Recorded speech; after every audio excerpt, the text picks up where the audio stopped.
নমস্কার বন্ধুরা, সীমা স্পাইসি বাড়িতে আমার সকল বন্ধুকে স্বাগত জানিয়ে আমি আবারও চলে এসেছি একটা শুক্তো রেসিপি নিয়ে। কম বেশি সবাই ভালোবাসি শুক্তো। চলুন বন্ধুরা দেখে নিয়ে যাক আজকে আমি শুক্তো রেসিপিটা কিভাবে তৈরি করি, কি কি উপকরণ দেবো সেটাও বলে দেবো। এরকম সমস্ত সবজি কেটে রেখেছি। এদিকে একটা জিরা আর মৌরি আর রাঁধুনি, একটা শুকনো লঙ্কা ভালো করে শুকনো খোলায় ভেজে নিলাম। ভেজে উঠিয়ে নিয়ে কড়াই গরম হয়ে গেছে, কড়াইয়ের মধ্যে একটু সরষের তেল দিয়ে দিলাম।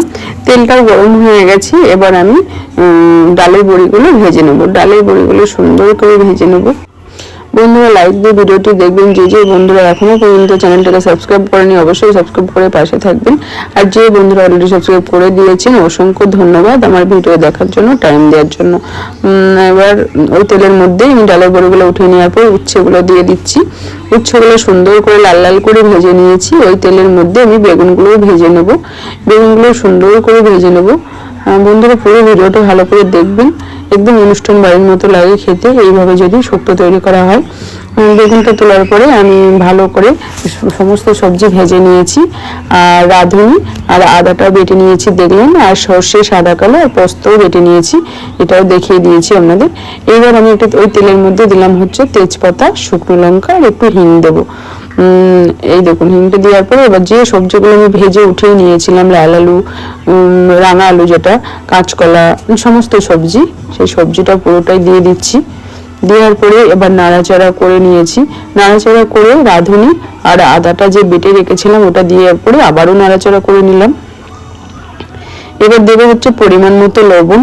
লবণটা দেওয়ার পরে আবার নাড়িয়ে চাড়িয়ে নেব। আর বন্ধুরা গ্যাসটা এটা আমি মিডিয়াম ফ্লেমে করে রাখতে হবে। আর দিলাম সাদা কালো সর্ষে আর পোস্ত বেটে রেখেছিলাম, দিয়ে দিলাম। দেওয়ার পরে আবারও নাড়িয়ে চাড়িয়ে ভালো করে আমি কষিয়ে নেব। এটা কষিয়ে নেওয়ার পরে এবার দুধটা দিয়ে দিয়েছি। দুধটা দিয়ে সময় বন্ধুরা ক্যামেরাটা অফ হয়ে গেছিল, এর জন্যই। দুধ দেওয়ার পরে একটু 1 কাপ মতো জল দিয়েছি। জল দিয়ে আমি এইভাবে ঢাকা দিয়ে 5 মিনিট রেখে দিয়েছিলাম। ঢাকনা খুলে দেখুন ডালের বড়িগুলো আমি দিয়ে দিচ্ছি। ডালের বড়িগুলো দিয়ে আবারও নাড়াচাড়া করে নেবে। এবার দিয়েছি বেগুন আর উচ্ছে প্রথমে ভেজে রেখেছিলাম, তো দিয়ে দিলাম। দেওয়ার পরে আবারও নাড়াচাড়া করে নেবে। এইভাবে নাড়িয়ে চাড়িয়ে শুক্তোটা পুরোপুরি রেডি হয়ে এসছে। এবার আমি দেবো, কত সুন্দর লাগছে না কালারটা। এবার দিয়েছি চিনি। চিনিটা না দিলে তো টেস্টটা সেইভাবে তো আমার কাছে মনে হয় লাগে না যে কোনো সবজিতে, তাই না? তাই একটু চিনি দিয়ে দিয়েছি। চিনি দেওয়ার পরে এবার প্রথমে যে মশলাটা ভেজে রেখেছিলাম, মশলাটা দেওয়ার পর বন্ধুরা এতটাই সুন্দর একটা সেন্ট আসছে কি বলবো। এবার দিলাম উপর দিয়ে ঘি। বন্ধুরা দারুণ হয়েছিল রেসিপিটা।